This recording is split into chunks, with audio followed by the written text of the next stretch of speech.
দোষীরাই জেলে, কোথায় বিচার পাবো আমি কার কাছে গেলে, কোথায় বিচার পাবো আমি কার কাছে গেলে, বিচারপতি তোমার কাছে বিচার না পেলে, কোথায় বিচার পাবো আমি কার কাছে গেলে।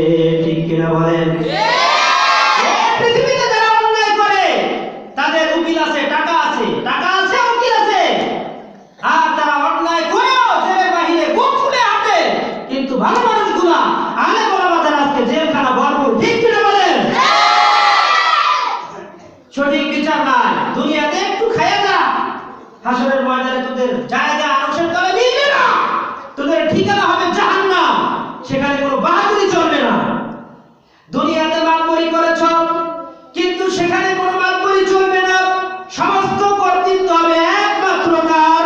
আল্লাহ রাব্বুল আলামিন বলেন, ইয়াউমা লা তামলিকু নাফসুন লিনাফসিন শাইআ ওয়াল আমরু ইয়াউমা ইযিল লিল্লাহ। চিৎকার দিয়ে বলেন আল্লাহু আকবার। বিচারের মাঠটা এত কঠিন হবে, কোনো মানুষের কোনো কর্তৃত্ব থাকবে না কোনো মানুষের ব্যাপারে, সমস্ত কর্তৃত্ব একমাত্র রব্বুল আলামিনের হবে।